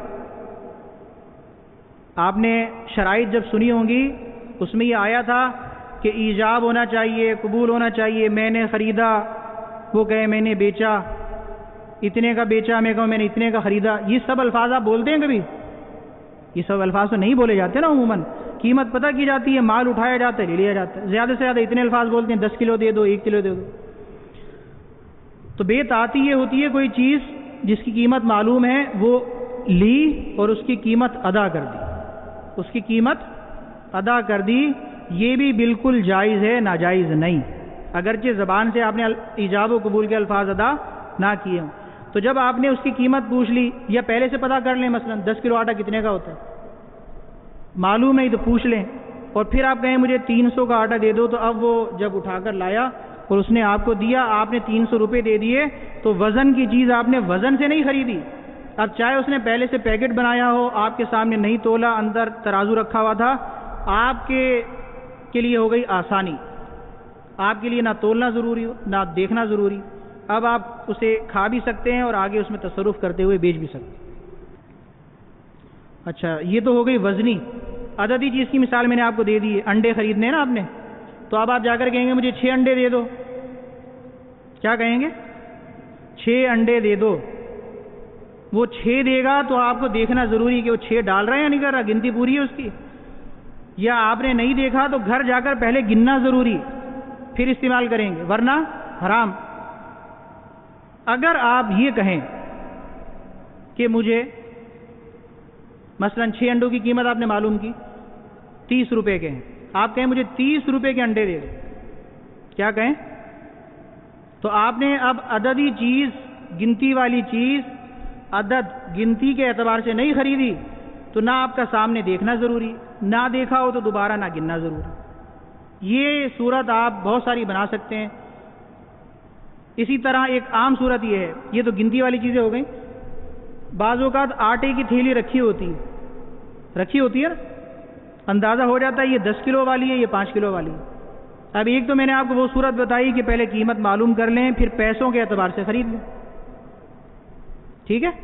اور ایک صورت یہ ہے کہ چیز کو آپ وزن کے اعتبار سے خریدیں نا, بلکہ کہیں کہ یہ جو تھیلی ہے آٹے کی, اشارہ کر کے کیا کہیں, یہ تھیلی مجھے دے دیں. کتنے کی ہے؟ وہ کہے گا 300 روپے کی. اب آپ نے لفظ کیا کہا, یہ نہیں کہا 10 کلو آٹا چاہیے, آپ نے کہا یہ تھیلی دے دو. اب اس تھیلی میں چاہے 10 ہو، 9.25 ہو، 9.5 ہو، آپ نے اس تھیلی کا سودا کیا ہے، پیسے دے دیے، آپ کا سودا ہو گیا، آپ کا سودا ہو گیا۔ تو دو چیزیں ہیں، ایک تو یہ کہ وزن کا لفظی استعمال نہ کریں، اس چیز کی طرف اشارہ کر دیں یہ چیز دے دیں تھیلی میں اگر پیک ہے، اور یا پھر اس کی قیمت معلوم کر کے قیمت کے اعتبار سے وہ چیز خرید لی جائے۔ اب راشن کا مال، یہ سوال کسی نے پرچی بھیجی ہے کہ گھروں میں سودا آتا ہے، اب وہ دو صورتیں ہوتی ہیں اس کی۔ ایک صورت تو یہ کہ آدمی خود خرید کے لاتا ہے، مہینے کا پورا راشن خریدتا ہے نا، تو اس وقت جو ہے احتیاط کرے، چیزیں اپنے سامنے تلوائے، یا جو صورتیں اور میں نے بچنے کی آپ کے سامنے بیان کی ہیں اس اعتبار سے پہلے پرچے پر سب کی قیمت لکھوا لے، سب کی قیمت لکھوا لے اور پھر قیمت کے اعتبار سے خریدے، یہ اتنے کی دے دو، یہ اتنے کی دے دو، یہ اتنے کی دے دو، جب مال بن جائے تو اٹھا کر لیا سامنے ہی بنے گا۔ اور ایک صورت یہ ہے کہ پورے ماہ سودا آتا رہتا ہے اور پھر آخر میں اس کا کیا ہوتا ہے، حساب۔ یہ صورت تھوڑی سی پیچیدہ ہے، اس میں بھی ہمیں دھیان رکھنا ہوگا کہ ہم جب اسے کہہ کر آئیں تو کیا کہیں گے، کہہ کر آئیں تو کیا کہیں گے۔ اصل میں یہ بالکل ایک انوکھی صورت ہے۔ بے میں ہوتا یہ کہ چیز آپ نے لی ہے قبضے میں اور اس کی قیمت ادا کر دی ہاتھوں ہاتھ، یہ تو سودا مکمل ہو گیا۔ لیکن ادھار سودا لینا اور قیمت بعد میں دینا، قیمت مقرر تو ہوتی ہے نا، قیمت اگر مقرر ہی نہ ہو تو کیا ہوگا، بھائی درست نہیں ہوگی۔ تو 10 کلو ہو، چیزیں ہوں، جو بھی ہوں، تو جب بھی آپ اس سے لینے جائیں گے، پورے مہینے کا بندہ ہوتا ہے، آخر میں حساب ہوتا ہے، تو ہر بار آپ یہ الفاظ ادا کر سکتے ہیں، اس میں بھی کوئی دقت نہیں۔ مہینے کے آخر میں آپ کا حساب ہوتا ہے، آج مجھے اگر آٹے کی ضرورت ہے، چینی کی ضرورت ہے، دالوں کی ضرورت ہے، تو میں جا کر کیا کہوں اسے، کوئی کھڑے ہو کے بتائے گا آپ میں سے، الفاظ دہرائے گا کوئی کھڑے ہو کے بتانا چاہے، بتائیں آپ۔ بسم اللہ الرحمن الرحیم۔ مثال کے طور پہ اگر ہمیں اس کے پاس کوئی چیز لینے جانی ہے تو ہم اس سے یہ کہیں گے کہ مجھے 100 روپے کا آٹا دے دو یا 300 روپے کا آٹا دے دو، یا چینی مثال کے طور پہ 50 روپے کلو یا 45 روپے کلو، تو ہم اس سے کہیں گے 50 روپے کی چینی دے دو۔ اکثر دکانوں میں پیکٹ بنے ہوئے ہوتے ہیں، جب خریداری آپ نے بھی کی ہے نا، سب نے کی ہے نا، دکانوں میں اسٹور میں جائیں تو چینی کے پیکٹ بنے ہوئے ہیں، 1 کلو والے، آدھا کلو والے، دالوں کے بنے ہوئے ہیں 1 کلو والے، آدھا کلو والے۔ تو آپ دھیان کیوں نہیں رکھ سکتے؟ اکثر جگہوں پر اسٹور میں آپ کو گھومنے پھرنے کی اجازت ہوتی ہے، اپنی چیزیں اٹھاتے جائیں، کاؤنٹر پہ رکھتے جائیں، ایسے اسٹور ہوتے ہیں نا دنیا میں، زیادہ ایسے ہی ہوتے ہیں، ایسے کے پاس جائیں تو آپ اس سے چینی کی، آپ نے 1 کلو چینی چاہیے تو آپ کو کلو کا لفظ بولنے کی ضرورت کیا ہے؟ کیوں آپ حرام میں پڑتے ہیں؟ آپ نے کلو والی تھیلی اٹھائی، کاؤنٹر پہ رکھ دی، یہ تھیلی ایک، سر میں آ رہا ہے؟ پیکٹ دودھ کے بنے ہوئے تو آپ کہیں مجھے 1 پیکٹ دے دو۔ یہ دال کے پیکٹ بنے ہوتے ہیں، پاؤ کا الگ نظر آتا ہے، آدھا کلو کا الگ آتا ہے، کلو کا الگ آتا ہے، تو آپ نے آدھا کلو کا اٹھایا، یہ 2 دال کے پیکٹ، 2 چاول کے پیکٹ، 2 چینی کے پیکٹ، آٹے کی 1 بوری اٹھا لی آپ نے، ٹھیک ہے، وہ اس کے پاس رکھوا دی کاؤنٹر پہ، یا اسے کہہ دیا کہ 1 بوری یہ والی آٹے کی اٹھا دیں، بڑی بوری، تو وہ اس طرح کر کے جب آپ کا سودا جمع ہو جائے گا وہ بل بنا کر دے گا، آپ قیمت ادا کریں گے، جائز۔ تو یہ صورت چاہے آپ نقد خریدیں، چاہے پورا سودا ایک ساتھ خریدیں، یا مہینے کا سودا آپ دکان سے اٹھاتے رہتے ہیں، جاتے آتے رہتے ہیں اور آخر میں حساب ہوتا ہے، چاہے وہ ہو، تمام تینوں صورتوں کے اندر آپ کو دھیان رکھنا یہ لازم و واجب و ضروری ہے۔ نہیں رکھیں گے تو جو صورتیں میں نے بتائی ہیں اگر وہ پائی گئیں تو کھانا حرام اور تصرف حرام۔ اب آپ غور کیجئے، لوگ کہتے ہیں ہماری دعائیں قبول نہیں ہوتی، کہتے ہیں نا، سارے لوگ اگر شراب نہیں پیتے، سود نہیں کھاتے، جوا نہیں کھیلتے، کیا ایسے مسائل سیکھنا ان پر لازم نہیں ہے؟ اس طریقہ کار سے بے و شرع میں بے احتیاطیوں، بد احتیاطیوں کی بنا پر جو چیز جس کا کھانا ہمارے لیے جائز نہ ہو، وہ جب ہمارے پیٹ میں جائے گی تو کیسا لقمہ گیا؟ کیا اسے آپ حلال کہیں گے یا حرام کہیں گے؟ آپ نے خریداری کی تھی نا، ایک اعتبار سے بے مکمل ہوئی، لیکن شریعت کہتی ہے کہ آپ کھا نہیں سکتے، شریعت کہتی ہے کہ آپ اسے بیچ نہیں سکتے، لیکن ہم اس شریعت کا حکم کو نہیں مانتے اور ہم منہ کے اندر لے کے جا رہے ہیں، پیٹوں میں لے کے جا رہے ہیں، تو ہماری حالت کیا ہے؟ تو آپ یہ مسئلہ ایسا ہے کہ اس میں ساری اکثریت مبتلا ہے، تو جسے اندیشہ ہو کہ گھر میں بہت سارے لوگ ہوتے ہیں، خریداری خود شروع کر دیں آپ، اگر آپ کو مسئلہ سمجھ میں آ گیا ہے ورنہ اپنے بھائی میں، یا چھوٹا بھائی ہوتا ہے، بڑے بھائی ہوتے ہیں، گھر کے دیگر افراد ہوتے ہیں، جو یہ مسئلہ اچھی طرح سمجھ جائے اسے سمجھائیں، اس سے پوچھتے بھی رہیں اور اس کے بعد یہ خریداری کریں۔ اللہ تعالی ہمیں عمل کرنے کی توفیق عطا فرمائے۔ ناجائز و حرام مال کی جتنی صورتیں پائی جاتی ہیں، ایک کاش ہمیں اس کا علم حاصل ہو جائے، ہم عالم کامل ہو جائیں تجارت کے اور بے کے مسائل کے، اور اپنے آپ کو حرام سے بچانے میں کامیاب ہو جائیں۔ یہ اسی وقت ہوگا جب ہم اللہ تعالیٰ سے ڈرنے والے ہوں گے۔ جو روایت میں نے آپ کو پہلے سنائی تھی، حدیث سے یہ مسئلہ ماخوذ ہے، فقہ نے فرمایا ہے دینی مسئلہ ہے، جب دینی مسئلہ واضح ہو جائے تو اب اس کے بعد چوں چرا کرنے کی اجازت نہیں، ماننا ہی ماننا ہے۔ اب آدمی ہیلے بہانے کرے، سب کرتے ہیں ہم بھی کریں گے، بھئی سب کیا کرتے ہیں؟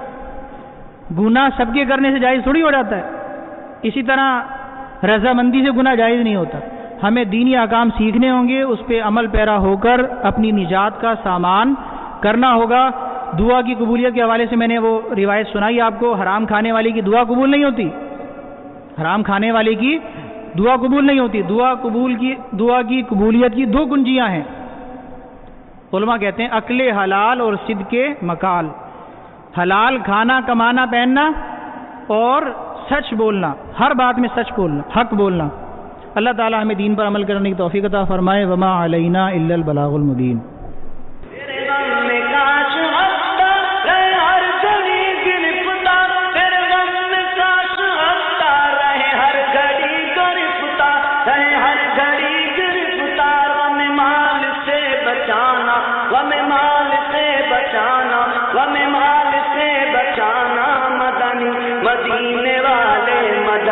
مدینے والے